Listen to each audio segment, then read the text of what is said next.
Yo. We did all No, we didn't say jump. Welcome to the Embarrassed by Night podcast, a podcast hosted by two balding Vietnamese-American comedians, focusing on the Vietnamese-American experience and beyond. We are here, Andy Van, my co-host. I'm Fred Lay, and let's welcome our second guest of all time. Yeah. The very awesome Kenneth Nguyen of the Vietnamese podcast. Hell yeah. Boom, boom, boom. you guys? Finger guns. I mean, finger. Thanks for having me. It's been a while. Yeah. You guys hang out. This is my first time meeting Kenneth. You go by Kenneth or Ken? Professionally, I go by Kenneth on paper, Yeah. but when we're around boys, you can call me Ken. Oh, I'm your boy now? Yeah. Oh, You're my boy, that's Kenny? Ken. No, that's pushing it. That's pushing it. That's the ass beating. Yeah. Oh. I just became his friend, Fred. Don't ruin it for me, bro. Come on.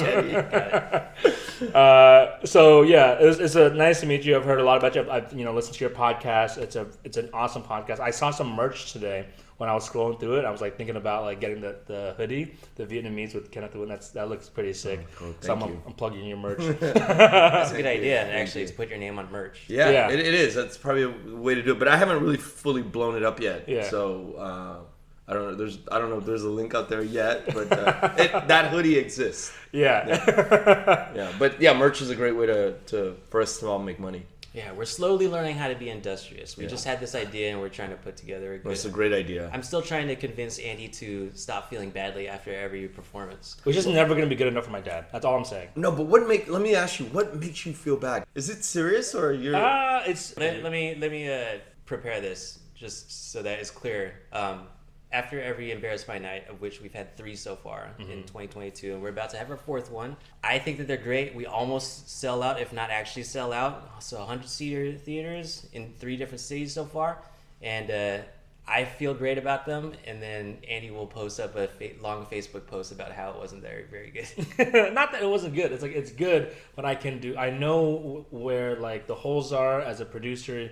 You create stuff and there's like, oh, I could have done this better. I could have done this better. Like there are things in the production that I want to do better. That's all I'm saying. I'm enjoying it. I'm enjoying it. I'm enjoying it. What, you enjoy it? I don't think that's true. You do enjoy it. I love it. Yeah, I love it. I love it every time I do it. But also I want to get better, right? That's that. Well, the funny thing is that it's great to believe it. Yeah. But why tell everybody that it wasn't as good as you It's wanted nobody's to problem. I agree with Fred. Yeah. Those things are sort of left to the internal team, and frankly, we shouldn't even be thinking like that because that hinders. Because if you think about it, our reality is all made up of words, right? Yeah. And if we're constantly in this word space where we're not 100% sure that we're like hitting it correctly, then everything is sort of like tossed around all the time. I agree, and nothing gets like settled, right? Now, it can be a deterrent to actual productivity and action. I understand that. I just think I'm just so used to operating like this. Totally, I get it. And I get things done, and I'm just gonna keep using it. It may not be healthy, but I'm gonna keep doing it. It's working so far. Well, let me ask you, Kenneth. You've been doing the Vietnamese podcast for how long? I'm on my 3rd year now. 3rd year. Yeah. Okay. During that first year, what kind of growing pains did you experience that you wish that you had taken care of, like stat? That's a great question. I've never thought about that question. What should I have taken care of in that first year? Maybe to reword that, is there anything that you learned as you were like later in the years that you were like, shit, why didn't I realize that? No, I think beginning? the most important thing I had always thought about was there was just one thing. You can do anything however you want, right? Yeah. The one thing that I always kept in mind is you can never quit. That was it. I was like, I could fuck up. I could do anything wrong. I could say the wrong things. I could get canceled. I could all of this shit. But the one thing you can't do is you cannot stop. That's it. You can use a shitty mic. You can use the best mic. You can use shitty camera. Yeah. You could do anything and you will not fuck up. But if you stop, that is like the biggest fuck up. And I just kept that in mind the whole time. So nothing I did was like, it was like all infallible, right? Like I could do no wrong because the only one wrong thing was to quit. So that was my mentality. And it still is my mentality. That's great. I think Yeah, that's great. that's very helpful to hear. It's also helpful for stand-up comedy. That's what they tell you. Right. Starting out in stand-up comedy is It's the 10 same years. thing. Just do it. Just do it. Just keep going. Just keep going. Yeah. You can never go wrong if you keep going. No matter how guilty you feel, you keep going. Yeah, so I didn't have like a real game plan. I still don't. I'm like, if I keep pumping out episode after episode after episode, because all the great ones, whether they're musicians or actors or podcasters, they just don't stop. And then you find an opportunity somewhere and you take that. That doesn't work. You go another. But if you don't stop, you just keep growing. Yeah. Right. Yeah. Well, it was interesting that you said even if you get canceled, you keep going. Yeah. Yes, I think that's true. I think that's true. Not that. Aren't there ways that you can get canceled where you're just like, oh, okay, I cannot be in the public eye anymore? Because if you say fuck the public and you say fuck you, I'm right, then you're gonna never get to work, right? But if you get canceled and you try to really work it through with the people that are, and if you're in the wrong, you need to own up to that shit. There's two ways to approach going through being canceled. I don't know why he and I are just on the same page about this completely. No, I don't plan on getting canceled, but I just want to know if there's like a backup plan. We've both clearly thought about getting canceled. That's clearly what's happening right now. Yeah. At night, I'm just like, oh my god, what am I going to say fucking next?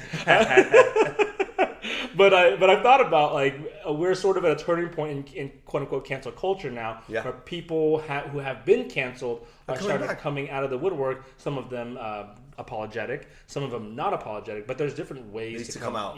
Come back. Like Louis C.K. Like he Yeah. didn't do any apologies. Still, he had an apology. He had a public apology. He had a public apology, it was. It didn't really satisfy. It didn't satisfy exactly. Yeah. The apology wasn't good enough for the public. Yeah. But it did say that he was going to go away for a while. And it's explicitly in that letter to the public. It's a good ass apology. I'm going to go away for a while and I'll listen.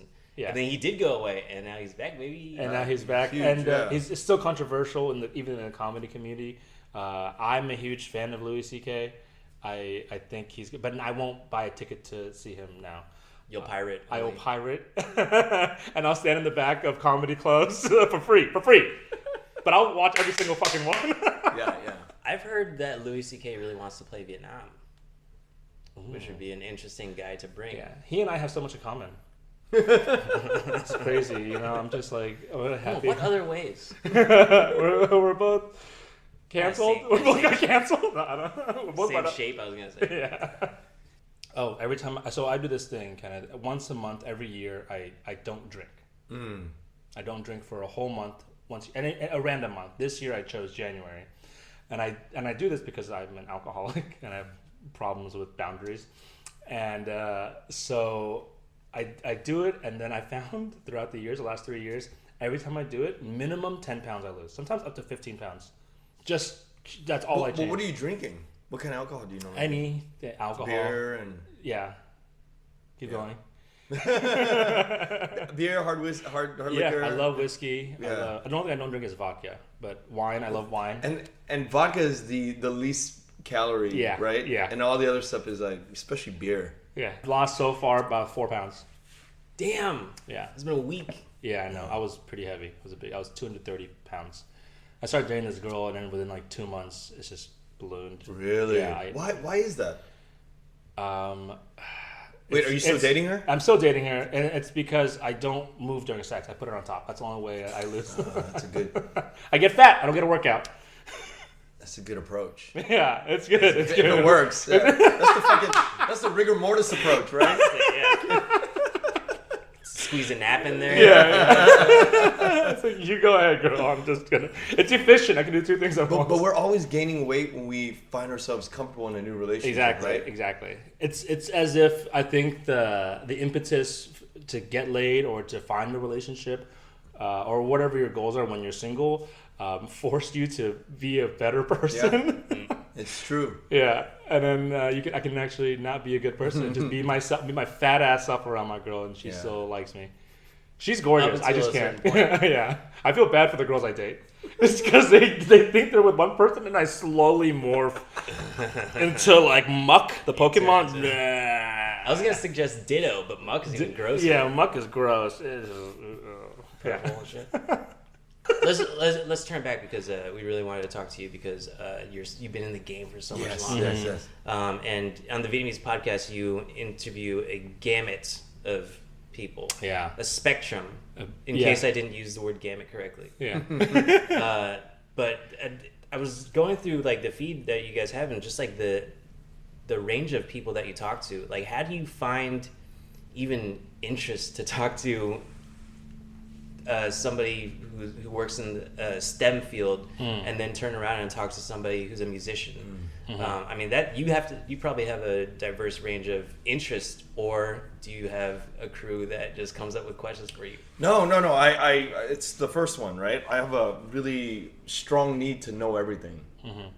You know, because I think part of it is because I forget everything. Man. Yeah, I forget a lot of things, so That I'm resonates always. with me. So you could interview people twice over. Yeah, for sure. Content. You never quit after that. Yeah. Was that Vietnam 10 win on 4 times in a row? I'm a new. What is that Adam Sandler movie where he forgets? 51st 51st Dates. 51st podcast. Yeah, 51st podcast. That's a great idea. Kenneth Nguyen. And I've interviewed people twice because like you don't hit the record button or whatever. Nice. But they all turn out differently. Yeah. Yeah. They all turn out differently. Yeah. Yeah. That's great. So yeah, to go back to your first question,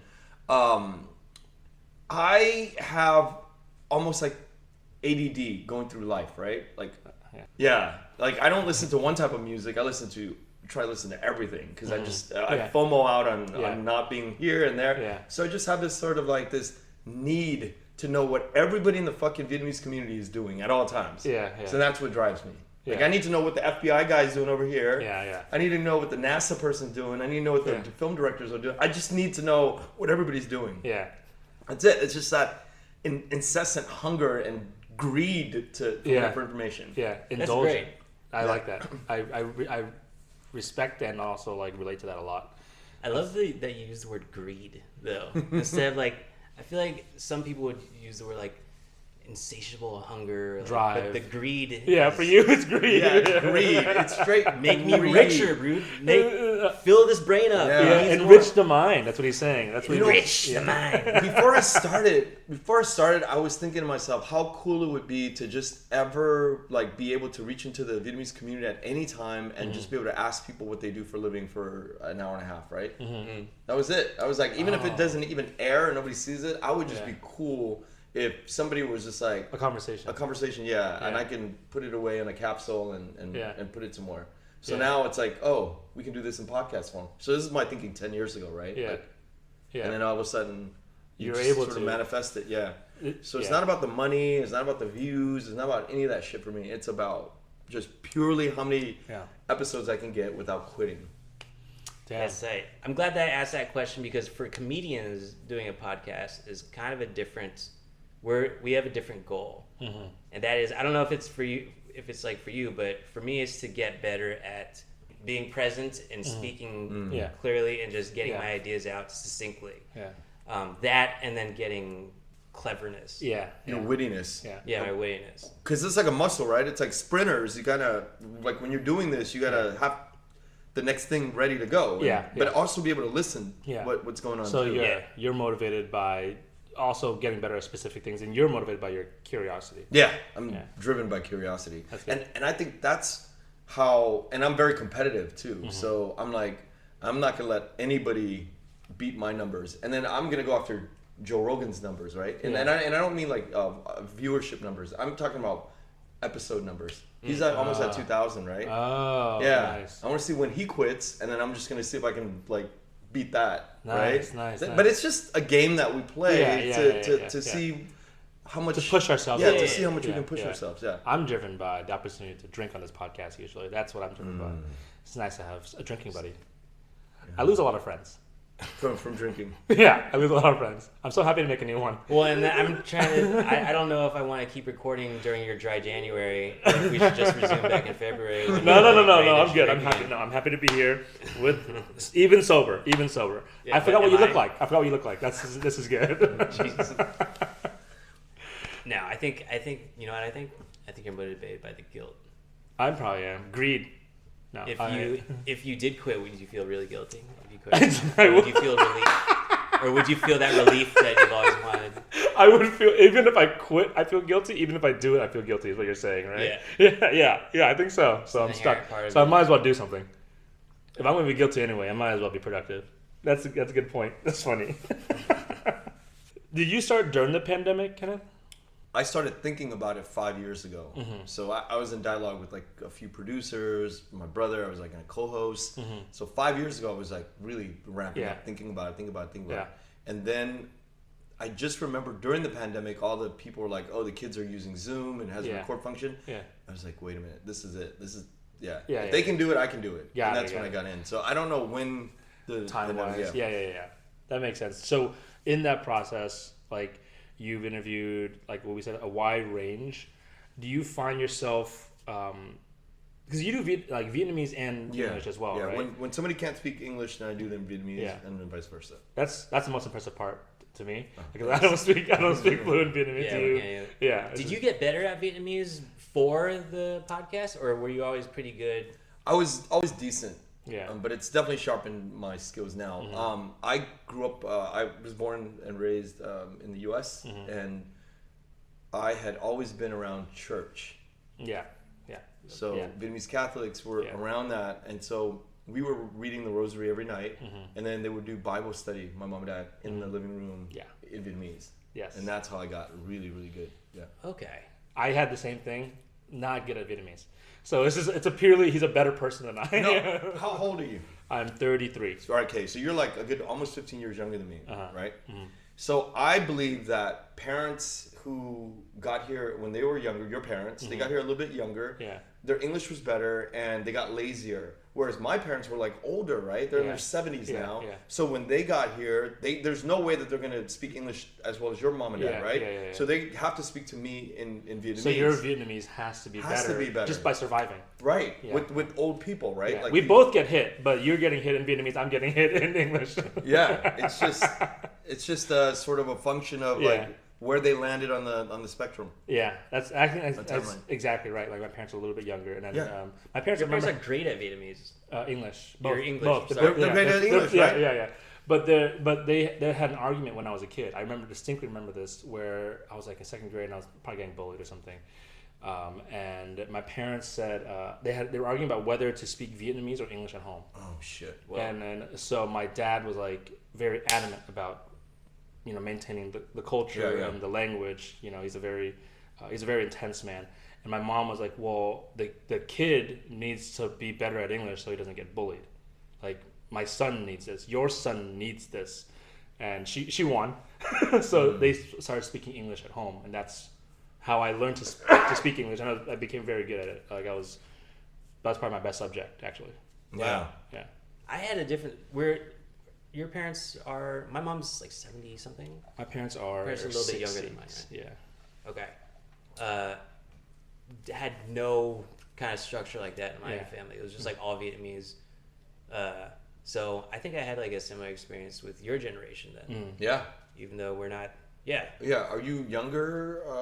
And are you like... Are you younger than me or older than me? I was born in 87. But you have older siblings? One older sister is 2 years older. Oh, so they started late, huh? Yeah, it started super late. I think my mom like entered menopause like shortly after I was born. Oh wow. But even to this day, like we still like have that language barrier that you and I talked about. Where it's just tough. There was no agreement on what language to speak. And that shit kills me so much because when I think about people like you're speaking English to them, and there's like this ability, right? But can you imagine having like the closest thing to your baby and you can't really tell it what you're thinking and it can't tell you for the entire existence of your time on Earth? These two fucking entities can't really communicate, but they love each other so much. It breaks my heart to think about beautiful. That's really, really beautiful to put that like that. Yeah, it's a bummer. But better late than never. I'm trying, I'm trying to motivate myself to like break through that language barrier. It starts with I'll text my mom pictures of the dinner that I've made that day. Just so that we can like establish some line of communication every day. And then and then we'll see where it goes from there. You're a better son than me, man. I don't talk to my mom every day. I call my mom maybe once every week. Where do they live? Bay Area. Oh, okay. Yeah. We're both in the Bay. Yeah. Are you Orange County or Koreatown? Koreatown. Yeah, Oh, Koreatown. Nice. oh wow. Moved here when we're like a year old. There's probably not a lot of Vietnamese. Are there a lot of Vietnamese people in Koreatown? No. Yeah. So you grew up with maybe hella, 100 families. hella Korean families. No, you You know, grew up around black people. Right? black people and Mexicans. Yeah. Oh, okay. Predominantly. So how were you able to like practice your Vietnamese or like even learn to love He just taught his black friends the Vietnamese. Vietnamese culture if you weren't like surrounded by it? Do you just So keep my dad was heavy in the church. So he was setting up youth groups for 17 LA churches. And we would go to church and, you know, all the cute girls. And, Yeah. you know, at the time we were like 12, 13, 14. We were going to the camps. We were like, they were just in abundance. And we went to all boys school. Youth group. I went to an all boys school as well. Which one? Bellarmine up in San Oh, Jose. okay. Yeah, it was an all boys school. So Yeah. we didn't have a chance to meet girls. So we would go to all these Yeah. Vietnamese churches and we met girls. And, you know, a Yeah. lot of people were just coming from Vietnam too. So we Yeah. got to hang out with a lot of older homies that couldn't speak English. Huh. So it was like the sweet spot of my brother and I growing up is in that. It's just a very sweet spot, sweet time for us to have learned Vietnamese and be surrounded by people who were just coming from Vietnam. Yeah.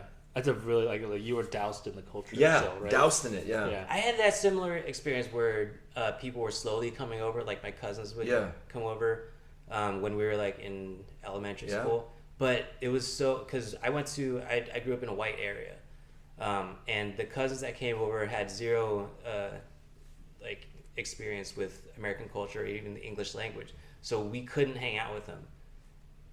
It was really tough. And when I was a kid, I like was trying my hardest to assimilate into the culture and stop being looked at as just like the Asian kid. Mm-hmm. And for that reason, I kind of pushed away the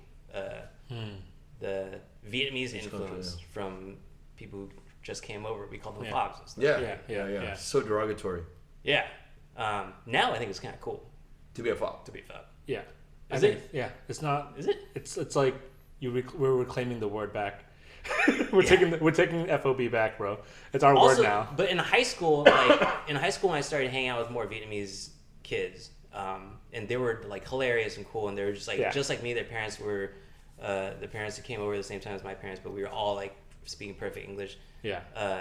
We would do the fob accent. Yeah. Like as a bit. Yeah. And that was You were dad fanning it up. No, not even that. Dat fan is like a different kind of fob accent. I feel like this was like a homage. Yeah. Fob accent. Yeah.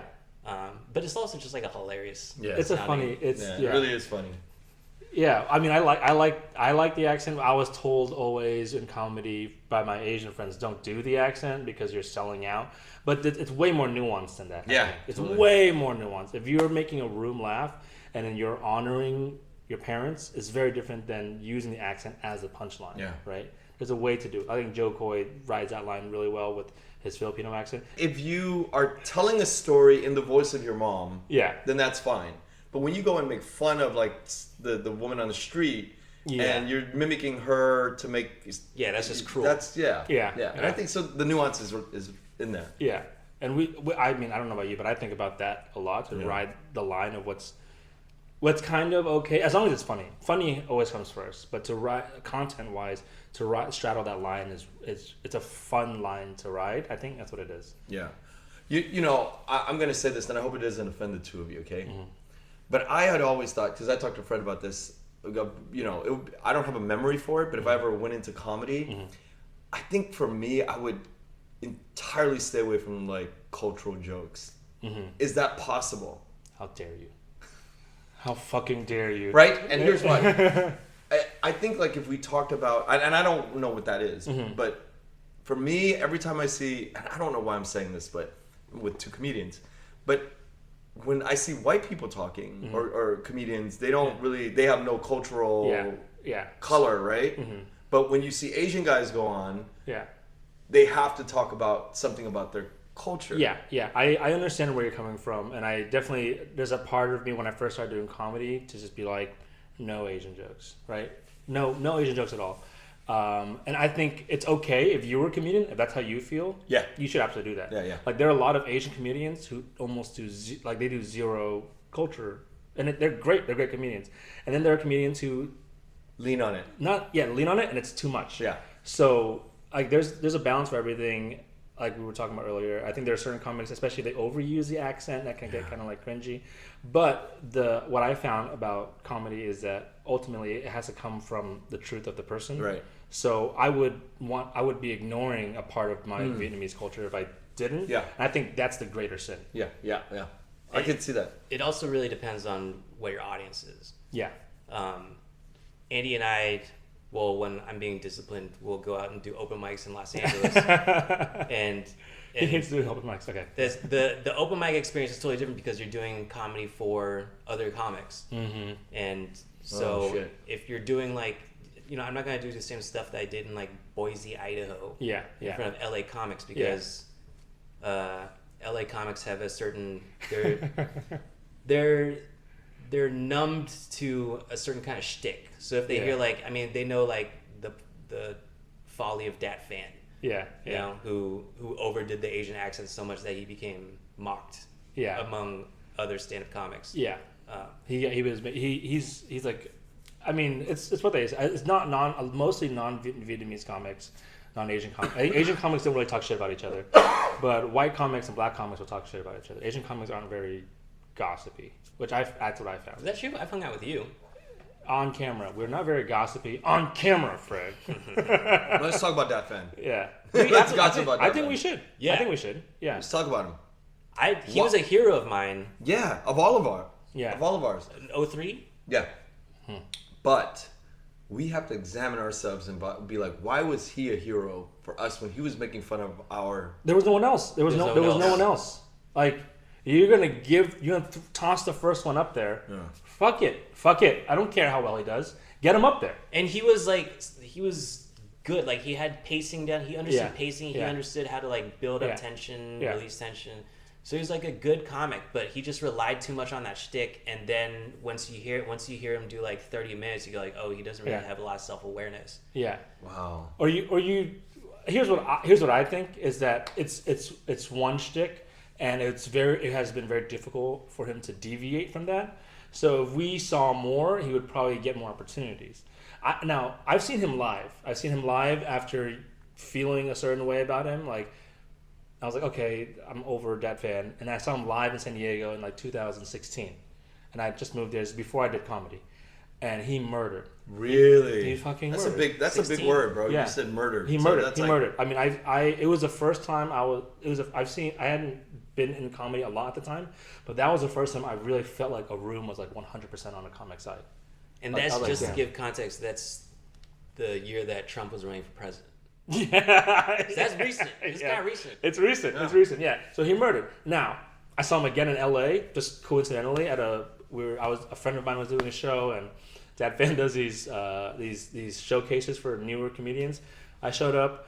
He also did well. It's almost exactly the same set. So he has a skill. It's clear. It's just a matter of deviating from that one trick. What we perceive as one trick, but he has 30 minutes or 45 minutes of the same shit he does, but he can go around and doing that. He can do that for a long. He's still doing it. Right? Certain places though. Certain places. Like, would he be able to go to like the belly room of the Comedy Store and do that same have the same reaction? Maybe now, if he does every 5 years, right? Oh. New audiences. Wow. It's all new audiences. The same room, but the bookers won't do that. Bookers are, finicky. When I look at comics, I see like athletes, right? I see athletes. Athletes, you could see the striations of the muscles. You could see like the badassery in physical form. Yeah. In a comic, you could see it in the diversity and the range of their thoughts. Yep. Right. So, do you guys ever compare yourself and you go like, "Damn, I don't have the muscle fiber. I don't have the gifts." Does that cross your mind a lot? Or do you guys say, fuck it, I'm given whatever I'm given and I'm just gonna do my best out there? You learn, I mean, if you're committed to it enough and you like really talk to other people about it and like read books about it, like you'll learn that there are so many ways to approach a topic, and there are certain ways that I'm comfortable approaching a certain topic. I'm not a great storyteller though, and then if you go out to the open mics, again, I don't, but you'll see comics that do like one-liners, like trying to tell a story and struggling, but knowing they know that this is a muscle that I need to work on. Please don't record this. Shit. Yeah. That's the really dedicated ones, the ones that know like, if you're really into the craft, then you'll know like where your strengths and where your weaknesses are, and then you'll work on them. Yeah. Again, I don't. For me, first of all, thank you. You're the only person in the world who's ever called me an athlete, so thank you for that. It's really nice of you. You're one of my best friends now. I think we're gonna be homies for sure. I just have been walking around just calling me an athlete. Look how buff this guy is. I do think of it like that. I do think of it like training gym, open mics or gyms, and then we perform. More an athlete, more like a swimmer or like a bodybuilder kind of athlete, where we train and then they're like performance days, right? Yeah. Like as opposed to there are no seasons. It's just like when's the next meet? When's the next meet? Yeah. So I really do think of it like that. I don't know about other comics, but for me, one of my weaknesses is doing clean comedy, right? Like doing non-swearing, non-sex, right? And then doing clean comedy without race, right? Like that's, so I try my best to do it. Maybe I should start. I'm not good at it. I'm really bad at it. Why do you need to do clean comedy? That's how you get paid. Oh shit. Yeah, like if you wanted to work on a cruise ship or something, you need to have like a 30-minute set, just a 30-minute set, and then a separate 30-minute set, and then like another set that you could do that's all clean. If they wanted to put you up at like 3:00 p.m. Cruise ship is maybe like a little sad of an example, but for gigs like that, like corporate gigs too. Corporate gigs. I've done a couple of corporate gigs, and that's where the money for comedy comes from, is usually these corporate gigs who they pay the biggest checks, they cut the biggest checks, so I'm doing clean comedy for them. Is there an equivalent to a corporate gig for podcasters? Or is there? Yeah, people will hire you to come in and moderate. I've done that. Oh, nice. Yeah. And they don't want you to cuss for that too, right? I mean, yeah, it's just you just have to use appropriate kind of like, read the room, and, It's really hard to not cuss and be funny for me. It's really, really hard. On stage. Not in person, I can talk to someone and get my humor across. But on stage, like, it's just the things I think about, or if I'm riffing, if I'm doing crowd work, I'm probably going to I'm going to say fucking bullshit. Like, yeah, fuck you. Like, it's so instinctive, Well, that's one thing that I've learned just from being at it for so long and having so many failures is like you need to learn how to, one of the most valuable lessons that I've realized in comedy is that you need to learn to not go with the first instinct, your first idea of the joke, because usually it's going to be something crass, at least for me and probably for you too. There's going to be something crass and easy and something that makes people go ugh. So that's something that I've like had to work at, and that's something that I've learned just through doing improv classes. Is to get it worked out. To crush that first idea, because it's usually gonna be shitty. Yeah. Or at least that's how my brain works. It's a good point. Yeah.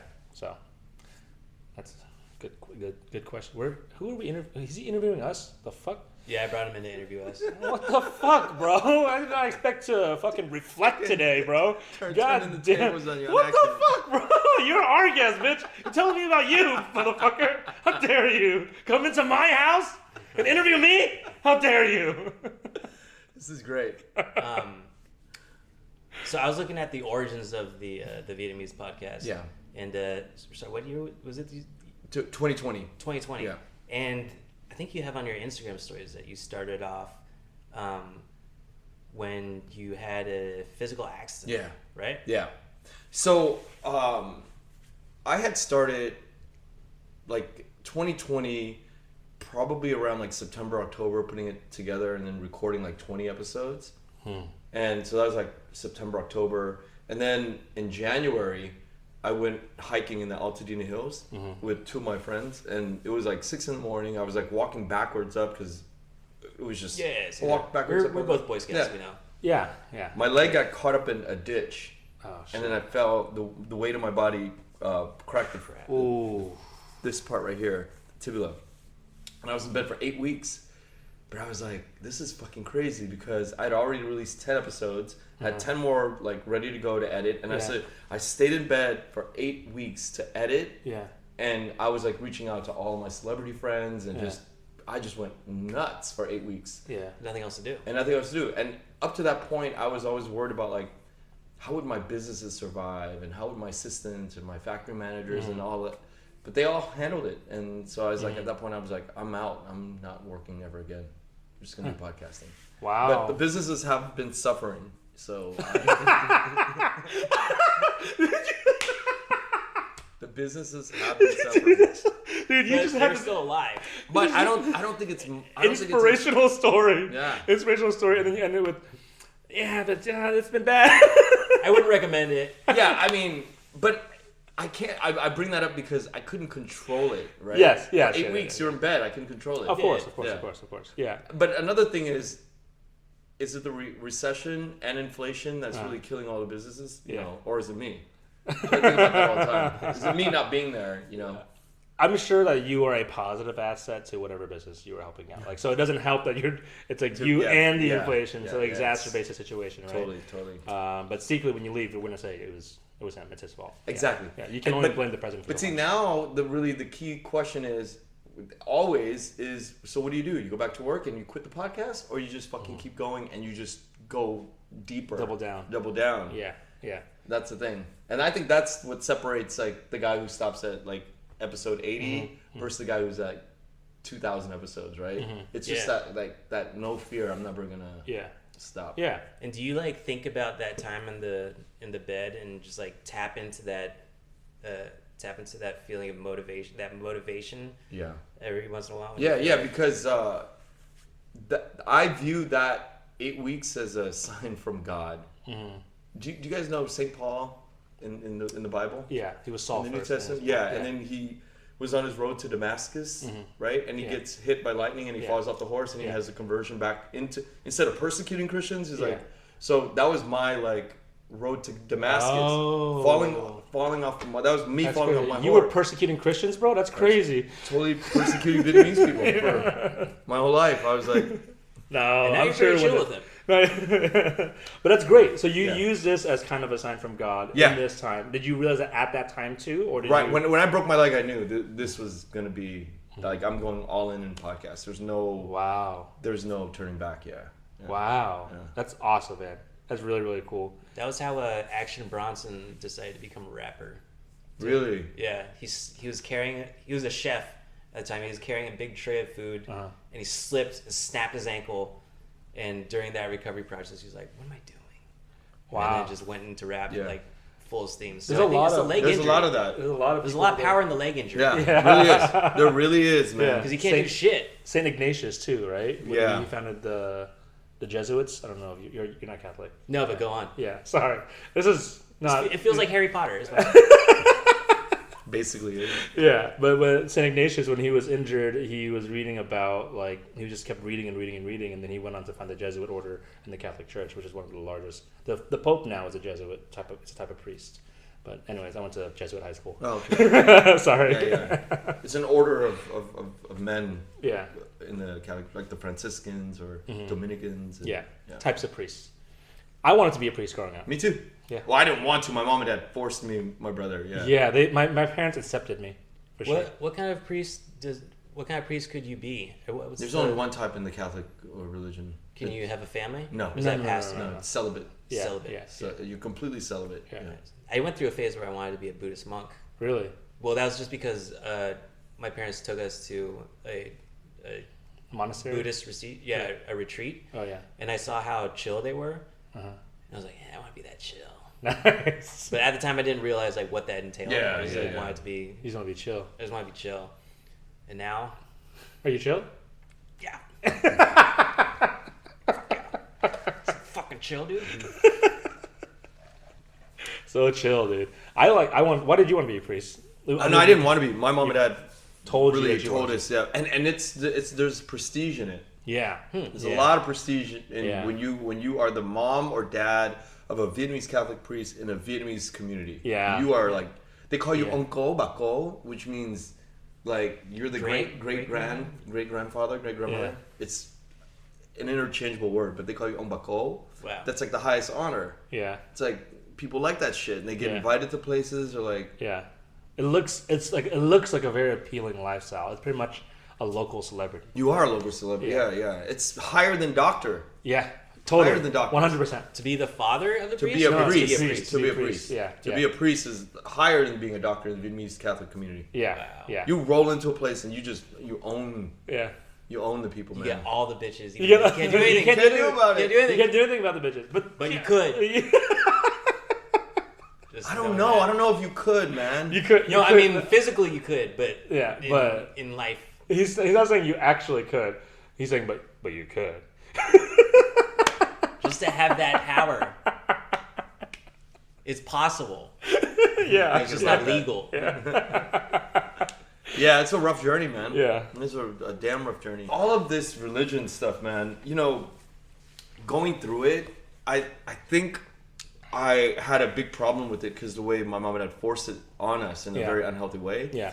But I think a lot of this stuff does sort of make sense in this way, like premarital sex, right? Mm-hmm. And promiscuity. Mm-hmm. And I'm talking from experience. Just going through so much much options. You don't have to whisper to the camera. Actually, can you say it louder? We're gonna turn it up. Yeah, we're when you trying to. say it. Yeah. You don't have to. When you go through so much women, Yeah. you start to not see the value of one woman, Uh huh. and it totally fucks society up. Yeah. And I think that's why the rules that the Catholic Church put down, they made sense. They made sense in order for the communities to be stronger. Right? Yeah, the church community to be was- stronger, and for us to be stronger. Because Yeah. if we have this, like, right now, I think the porn situation is really fucking So humanity good. up. Oh, never mind. Sorry, we would Right? make pages. Oh, sorry. It's just fucking us up. It's Yeah. because we're getting so much food or whatever. Yeah, and it's we're just- indulgent. We're overindulgent. We're overindulging. Yeah. Yeah. And it's just fucking up relationships between Yeah. men and women. Yeah, I actually sort of agree with you. The premise of this, what I think is that in order for us to get over it, is not to go back to like the old ways of how we did it, but to learn as a society generally to deal with it, learn to teach and get better at teaching children how to live in this world, this new world. Sure, because I the agree. world isn't changing. Yeah. Right. So we go back to those traditional values. I think that's That's not gonna work. That's not gonna work. Not gonna work. It worked for a certain time, and it Not was gonna good work, for no. that time. But in the future, we're still in the process of it. We're still in the beginning, the nascent ages of the information era, Yeah. right? Yeah, I agree with you. So it's like dealing with that is like dealing with 4D chess, right? Yeah. You have to teach your kids the nuances of all of that. Yeah. Okay, there's porn, Yeah. but then there's like that one-on-one that you have to kind of Yeah. like. I want to play chess in your house, bro. Fucking, there's porn over here, there's titties over here, pussy over here. Anyways, the pawn moves like this. And if you honor your Vietnamese roots. Yeah, and don't forget, dude is Vietnamese. Dude is Vietnamese, bro. Yeah, it's just so the world is so complex, man. Yeah. You know, it's harder to stay in love and stay focused on each other one on one. You know, it is harder. We get narcissistic. We get into our phones, like it's the whole idea of the Black Mirror, right? That's why it's called Black Mirror. It's technology holding a mirror to society. Well, I think that's why it's fun to do a podcast, because it is probably the most I ever pay attention to somebody at once Right. without my phone on. And it's also another great practice to be present. Yeah. Yeah. To be present. I mean, how often are we doing this? I don't know. You know what I mean? How often do you Yeah. really sit with each other and fucking just talk? Yeah, Once we every other do. week. Yeah, once times. every other week. Every other Friday. Yeah. What time do you use it? 7 p.m. You think? Fridays at 7. Fridays at 7. Why don't you guys increase it? We're getting better Yeah. at it. Yeah, Slowly we're so- getting- learning we're how so- to we're learning how to edit efficiently. I don't like Fred that much. Don't you have another guy that you do it on the every other Thursday? Yeah, I have a different guy. It's actually kind of. I actually invite you to start a podcast with me if you're down.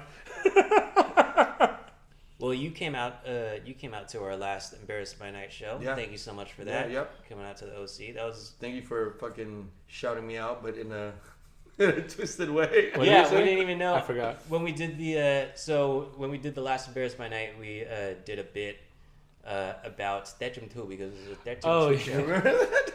And then I read out the story that you guys had posted on Instagram yeah. about Oh. the story of Tejum too, and it went on a little bit too long. It went on hella long. It went on way too long. I could hear the comics. I think it was Stephen Ho was like, "What is he doing?" I was like, and I just like, I'm not bailing on you, you know? No, because it worked before. I just didn't realize how long it was. Yeah. And also, we only had one microphone. Yes, we had one microphone. That was a huge. Yeah. We couldn't riff as fast. We couldn't riff. Yeah. Yeah, so I enjoyed the show a lot. Yeah, I really did. Thanks, man. Yeah, and I tell people about it all the time. Great. Oh, I appreciate that, man. Thank you. Yeah, we're still in our infant. This is going to be show number 4 that we have coming up for that. And that's what I'm saying. Don't ever stop. That's we can't. Yeah, that's a We good can't. point. That's a really good point. We have too much invested. I know. And we haven't even made sweatshirts yet. Yeah, I know all his secrets now, so he can't quit on me. Dude, you guys should have merch there. We're going to. Yeah, I think that's next. It's just my face. Like ASAP though, because the 28th is coming around, and that's like a whole that's a few $100s to sell merch. I would wear it. I have like 50 hoodies. I would wear Embarrassed by Night. Yeah, I would too. Actually, that's a. I would too. Yeah, I don't know what we can get it for in 2 weeks.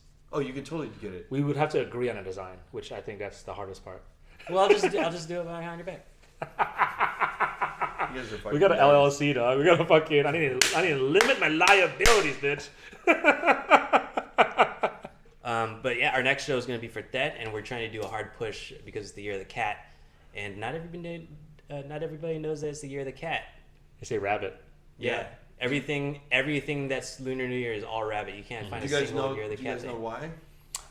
We talked about it, but we want to hear from you. So what I've learned is that the word for rabbit is very similar to cat in Vietnamese, old Han Vietnamese. Hang Vic. Hang Vic is the old form before, I think it was like The Portuguese. 1850. Yeah. They Romanized the alphabet, so that there's language overlap between Mandarin and Vietnamese, and the early language, it's very similar, and so we thought rabbit was cat, so we adopted it as a cat. Yeah, that's a very reasonable explanation. Yeah, which we thought was fun. We're gonna do this bit for the next show, so I don't want to. We should run this. Well, I mean, we don't have to do it as a bit. Like honestly, like there's a bunch of stories online that tell of like why the cat was left out of the zodiac. Yeah. For one story was the rat. There was a race, and the rat famously jumped on the ox's back, to get over, and the cat was there, because the cat and the rat were cool back then. But then at the last moment, the rat just pushed the cat into the river, and then the cat just like never crossed the finish line, and that's why cats and rats hate each other. Yeah. To this day. Oh wow, interesting. But it doesn't explain why there's a fucking rabbit there. Yeah. There's another story about like everyone, like one of the gods inviting all the animals to the banquet or whatever, and then the rat purposely telling the cat that it was like a different day, or didn't tell the cat, or the cat didn't even get a chance to go, but the rabbit did, and that's why there's only these other animals. But the idea that it boils down to a translation just a mishearing. Just a mishearing is it's like and then the next one was that a meow.